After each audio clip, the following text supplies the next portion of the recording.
네, 저희 YTN 사이언스 취재팀이 북극 다녀왔습니다.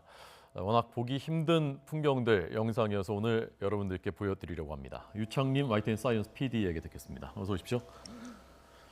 언제 왔다 오셨어요? 올해 내내 다녀왔습니다. 올해 내내? 네, 예. 지금 체류 기간은 한 100일 정도 다녀왔는데요. 조금 여름 그림과 겨울 그림들을 담기 위해서 조금씩 나눠서 다녀오게 됐습니다. 예. 우리나라에 북극 갔다 온 사람이 몇 명 안 될 텐데 어떻던가요? 북극 가보니까 기분이. 실제로 다녀온 북극이 생각보다는 많이 현대화되어 있었습니다. 그래서 제가 생각했던 막 털옷을 입고 다니는 이누이트들 그리고 아니면은 이글루가 쌓여 있는 집들 이런 식으로 생각을 했었는데 예. 생각보다는 많이 현대화되어 있는 것을 확인할 수 있었는데요. 여기 어디입니까? 지금 여기는? 지금 이곳은 이제 북극 중 한 나라인 그린란드의 수도인 누크라는 곳인데요. 네, 그러니까 우리가 알고 있는 그 눈과 얼음만 있는 북극하고 여기는 얼마나 떨어져 있는 건가요? 거리가? 사실상 눈만 있는 곳은 예. 그러니까 척박한 땅만 있는 곳이고요. 사람이 살지는 않습니다. 자, 저거 좀 보면서 설명해 주세요. 누크, 그린란드, 지금 북극 우리가 알고 있는 그런 그 사람이 안 사는 북극은 어디쯤입니까? 사실상 이 북극점을 기준으로 해서 고위도 지방 전체를 북극권이라고 하는데요. 네. 네, 이쪽에 보시면은 뭐 러시아, 알래스카, 캐나다, 그린란드, 아이슬란드, 노르웨이 이 지역을 전체를 북극이라고 칭합니다. 이 예. 북극해를 끼고 있는 전체 나라를 북극이라고 칭할 수 있는데요. 그 중에서도 사람이 사는 도시는 사실상 띄엄띄엄 몇 개만 있습니다.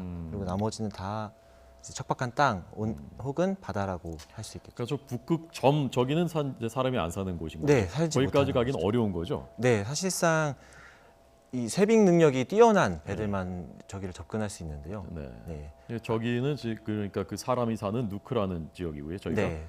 꽤 그냥 봐서는 그냥 유럽의 어느 좀 눈 많이 오는 그런 도시 같아 보이는데요. 네, 맞습니다. 저곳에는 생활할 수 있는 모든 것들이 다 잘 돼 있고요. 네. 뭐 자동차도 많고 쇼핑센터도 있고 그리고 사람들도 아웃도어 평범한 아웃도어 입고 다들 똑같이 살아가는 모습들을 볼 수 있었습니다. 네. 그러니까 북극 사람들이 그러니까 저렇게 그냥 평범하게 일상적으로 살아가는 그런 그 곳들이 있는 거군요. 네네. 저희가 쇼핑몰도 있고 그런 그 주택가고요. 네네, 맞습니다. 네. 그러면 그 북극에 체류하는 동안에 주로 저 지역에 있었던 건가요? 아니면 그 더 깊이 들어갔었던 건가요? 저 지역에서는 사실상 이제 현대화된 북극의 모습을 보여드리기 위해서 취재를 갔던 거고요. 네네. 네, 이제 이누이트족들의 생활 환경을 좀 보기 위해서 네. 최북단, 지구의 최북단 마을이라고 할 수 있는 그린란드 카낙이라는 지역에 또 다녀왔습니다. 그 자, 지역에 카낙이요? 네, 자, 화면 좀 크게 봅시다. 이제 그 우리가 북극하면은 생각나는 게 이제 이런 화면이거든요. 네, 맞습니다. 여기는 그러니까 더 북극점 쪽으로 가까이 간 곳인가요? 네, 맞습니다. 이 지역은 지구에서 아까 말씀드렸듯이 최북단에 위치한 마을로서 한 500명 정도의 인구가 사는 작은 도시였는데요. 예. 이곳에 이제 전통 이누이트 방식을 고수하는 사람들과 현대화된 사람들이 다 같이 살고 있기 때문에 두 가지 양면 측면을 다 볼 수 있는 그런 곳이었습니다. 지금 저기는 어느 지역입니까? 이곳은 카낙과 가정 인근에 있는 지금 보시는 이 지역이 카낙이라고 말씀드릴 수 있는데요. 저게 이제, 뭐죠? 저건 바다 표범을 잡았던 뼈가 남아 있는 겁니다. 그 이제- 뼈만 남아 있습니까? 네, 이누이트족들이 원래 이제 이곳에서는 농사를 짓기도 힘들고 예. 구할 수 있는 것들이 이제 동물을 사냥하는 방법밖에 없기 때문에 네. 전통적으로 동물을 사냥해서 먹는 식습관이 있거든요. 예. 그래가지고 이제 여름철에는 고래를 주로 잡고요. 그 다음에 겨울철에는 해표를 많이 잡아서 네. 이제 먹으면서 식을 해결하는 그런 생활 환경을 볼 수 있었습니다. 예. 그 사냥하는 장면도 촬영하셨다면서요? 네네. 자, 사냥하는 장면 그럼 한번 보면서 좀 설명 듣겠습니다. 그 여름철과 겨울철의 사냥 방법이 아예 다릅니다. 겨울철에는 이 앞바다가 다 얼기 때문에 예. 배를 아예 이용할 수 없어서 이제 개썰매를 타고 이제 사냥 포인트까지 한 하루 정도를 달려서 나가게 됩니다. 저렇게 하루를 계속 달려가는 겁니까? 저 썰매를 타고? 네, 사실상 매우 많이 힘들었는데요. 예. 이제 뒤에 우리 차같이 등받이도 없고 그다음에 뭐 딱딱한 이 나무 의자에 앉아서 1시간을 울퉁불퉁한 얼음길을 달려간다고 생각하시면 되는데 하루 종일이요. 하루 종일 네. 한 시간쯤 가고 조금 쉬고 네, 또 맞습니다. 달려가고 저렇게. 네네. 그렇게 춥기도 굉장히 추울 것 같은데. 많이 추웠습니다. 정말 극지역에 제가 경험이 없기 때문에 예. 처음으로 경험한 극지역의 이 추위는 상상을 좀 초월했는데요. 네.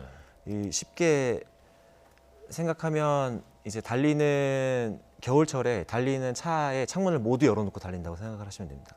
우리나라의 가장 추운 날에. 근데 그걸 어떻게 하루 종일 버팁니까? 저희가 이제 시청자들분들께도 좋은 그림과 예. 네, 좋은 내용의 다큐멘터리를 제작하기 위해 예. 네, 아. 그 정도 수고는 감수하고 해야 된다고. 특별한 어떤 방한 장비나 방한 그 의류는 있나요? 네, 저희는 이제 아웃도어를 그냥 입고 그냥 갔고요. 서울에서 입던 거. 네네, 아웃도어를 이제 구비해서 가게 됐고요. 네. 원래 이누이트족들은 사냥을 나갈 때 북극곰 가죽으로 된 옷과 이제 물개의 가죽으로 이용한 신발, 예. 장갑 등을 이용해서 이제 추위, 바람을 막고 그다음에 온도를 좀 지키는. 지금 저건 뭐 어떤 장면이죠? 이것이 이제 해표를 사냥하는 장면입니다. 자, 네, 좀 지금- 전 그 화면 좀 다시 보시죠. 해표를 사냥을 할 때 예. 이제 해표가 물 속에서는 시력이 좋지만 물 밖에 나왔을 때 이제 숨을 쉬기 위해서 물 밖으로 나옵니다. 그래서 그랬을 때 이제 눈의 시력이 확 저하가 되기 때문에 아, 사람이 인접해도 잘 볼 수가 없다고 하거든요. 예. 하지만 그만큼 후각하고 청각이 또 발달이 돼 있기 때문에 천천히 접근을 하게 됩니다. 사냥을 할 때. 해표라는 게 바다표범. 네, 바다표범. 바다표범은 뭐에 쓰는 건가요? 바다표범을 잡으면 일단 이 개썰매를 끌기 때문에 개에게 한 반 이상을 줍니다. 먹이로 주게 되고요. 그 다음에 반 주고 남은 것들로 이제 거기 이누이트족들이 생활할 때 예. 네, 식사를 하시는. 네, 식용으로 쓰고 네네네. 또 가죽은 또 가죽대로 쓰고. 네, 가죽은 근데 사실상 예전에는 가죽으로 옷을 만들고 했지만 지금은 아웃도어가 다 들어와 있기 때문에 네. 가죽은 이제 수출용으로만 사용을 한다고 하는데요. 네. 저분들이 지금 이누이트족인가요? 네, 지금 이누이트 그 사냥을 나가는 장면을 촬영한 것입니다. 그래서 앞에 여기선 보이지 않지만 상당히 먼 거리에 해표가 있습니다. 가까이 가게 되면은 소리 때문에 이미 도망가기 때문에요. 네. 최대한 멀리서 쓴 다음에 예. 그 다음에 앞에 흰색 가림막을 치고 예. 네, 해표가 고개를 들지 않을 때까지 걸어갑니다. 그다음에 고개를 들게 되면 거기서 멈추게 되고 다시 고개를 숙이면 다시 다 전진하고 이런 식으로 해서 한 반경 200m 정도까지 오게 되면 총으로 사냥을 해서 잡는 모습을 볼 수 있었습니다. 자, 아까 사는 그 마을은 완전히 현대식의 마을이었는데 나가서 또 저런 방식으로 사냥을 한다고 하니까 참 이게 좀 조화가 안 이루어지는데. 네. 사실상 이제 집에서 지내시는 모습은 또 현대화되어 있습니다. 네, 냉장고, 전 북극에 냉장고 있는 것도 봤고요. 냉장고가 필요하군요. 네, 북극에도. 네, 여름철이 또 있기 때문에 아, 네, 냉장고도 있었고 그리고 뭐 네, 큰 LED TV도 있었고 홈시어터도 다 있었고 뭐. 근데 여름이라고 해서 덥진 않을 것 아닙니까? 네, 여름에도 평균 기온이 한 영하 1, 2도를 유지했습니다. 근데 여름에 또 사냥 방법이 조금 다른데요. 지금 화면으로는 조금 준비가 안 돼 있지만 여름에는 바다가 높기 때문에 보트를 타고 나가게 됩니다. 그래서 여름철에 우리나라에도 이제 여름에 나는 생선과 겨울에 나는 생선이 다르듯이 북극에도 다르게 나타나는 현상이 있거든요. 예, 자, 이 북극곰이 지금 얼음이 없어서 지구 온난화 때문에 얼음이 점점 사라지고 북극곰의 눈물이라는 것도 우리가 봤는데 지금 얼음이 없어서 저러고 있는 건가요? 네, 맞습니다. 이제 겨울철 바다가 얼게 되면 북극곰들이 북쪽으로 점점 이동을 하면서 사냥을 하게 되거든요. 네. 근데 이제 생각보다 점점 더 빨리 얼음이 녹고 있어서 차마 사냥을 끝내고 내려오다가 예. 이제 얼음이 녹은 걸 생각하지 못하고 내려오다가 없는 지역까지 내려오게 되면 이제 다시 올라가지도 못하고 내려가지도 못하는 상황에서 갇히게 되는 상황이 많거든요. 지금 저 곰들도 그런 상황에 봉착해 있는 건가요? 네, 맞습니다. 지금 이 화면은 제가 우리나라 세빙선 아라우노를 타고 예. 네, 이제 그 아라우노를 취재하고 끝나고 이제 내려오는 시점에서 만난 곰들인데요. 곰 가족들인데요. 이제 크게 보이는 한 마리의 곰이 어미곰이었고요. 예. 두 마리의 이제 새끼 곰들이 있었는데 그렇군요. 한 마리가 네. 앞에 가는 게 지금 어미곰이고, 그 새끼들까지 데리고 있는데 저걸 먹이도 구해줘야 될 텐데 지금 어디 그 걸을 수도 없는 이동할 수도 없는 저런 상황인 것이지 않습니까? 지금 먹이를 구하려고 지금 위쪽에 있는 건가요? 사실상 피할 데가 없어서 이제 여기 위에 있는 거고요.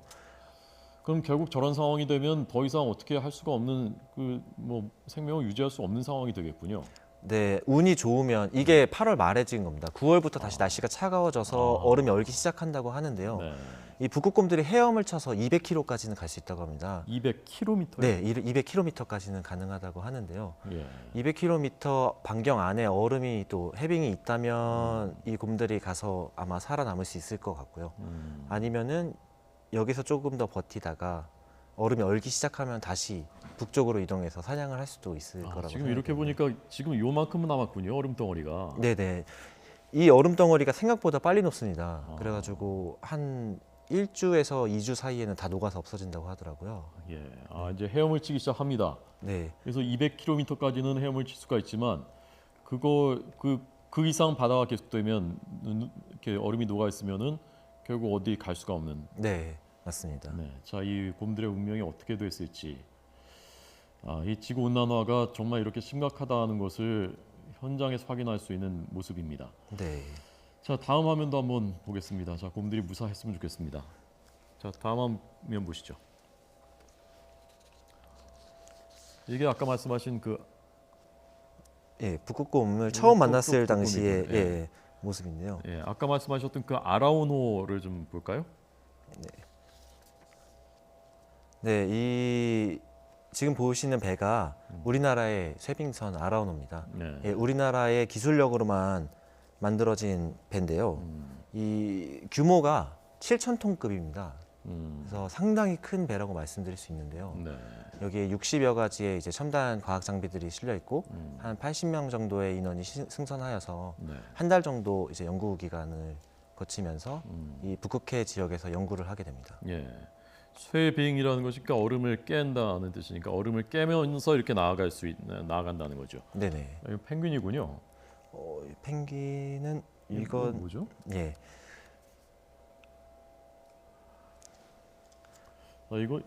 이것은 예, 여기 이것은 남극으로 남극, 추정이 되는데요. 예, 아라오노가 남극 갔을 때 화면이군요. 이 네네. 화면은. 예. 아라오노가 북극 항차만 하는 것이 아닙니다. 이제 북반구와 남반구의 계절이 반대지 않습니까? 네, 네. 그래서 이제 얼음이 얇아지는 여름 시기에만 활동이 가능한데요. 네. 여름에 북반구 여름에는 북극에 가서 연구를 하게 되고요. 네. 남반구 여름에는 남극에 가서 이제 활동을 하게 됩니다. 예. 식사는 어떻게 합니까? 그 북극에서 저렇게 하루 종일 가기도 하고 깊숙하게 들어갔을 때 식사는 어떻게 해결하나요?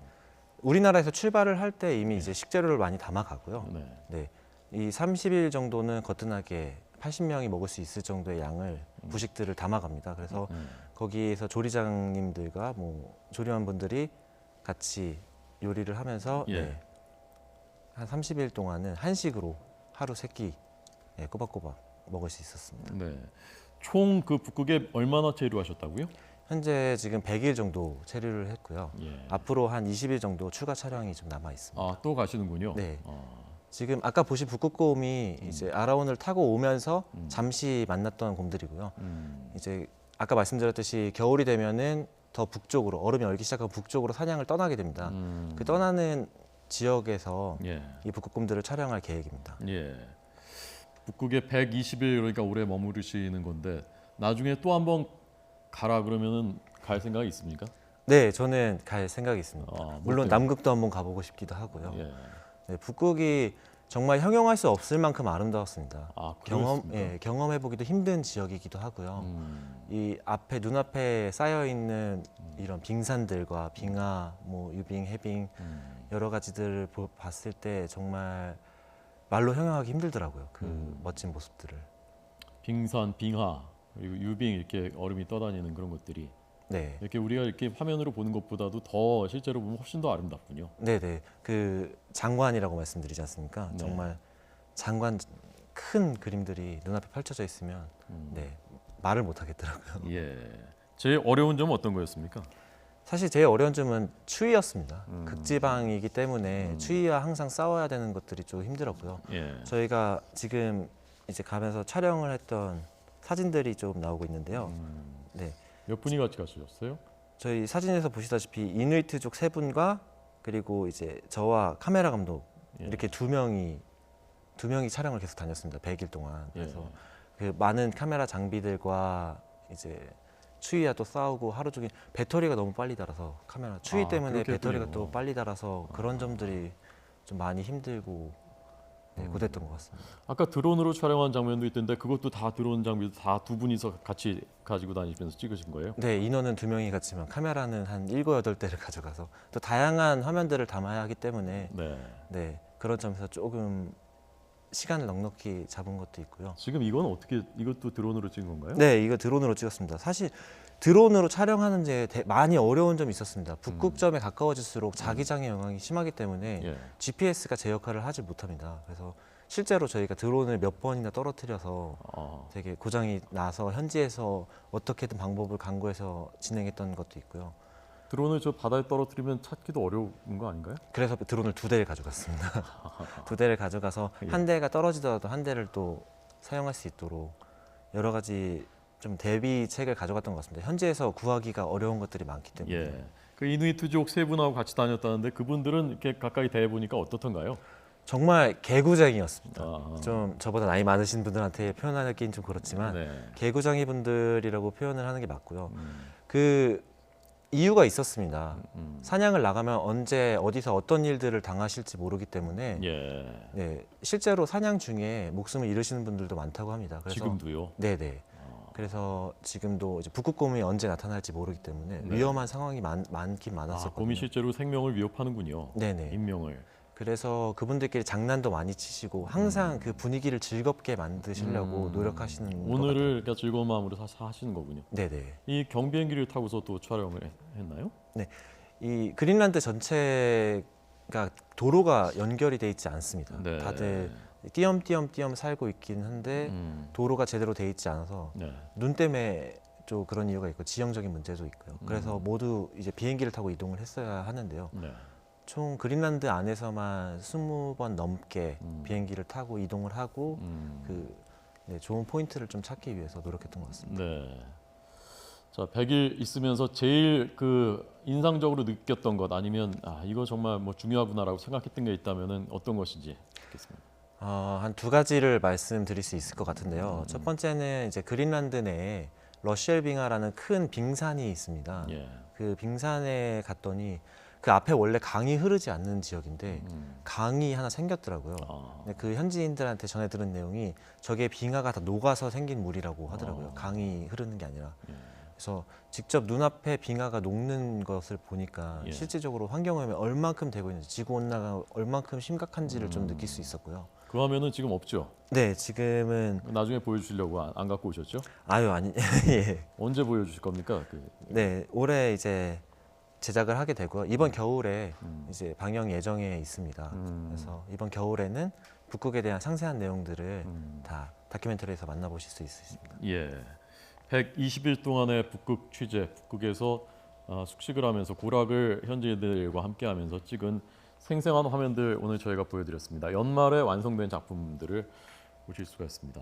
정말 보니까요, 정말 그 지구 온난화라는 것이 물론 우리가 지금 서울에서도 피부로 이제 느끼기 시작했습니다만은 정말 빠르게 진행되고 있구나라는 것을 절감하게 됐습니다.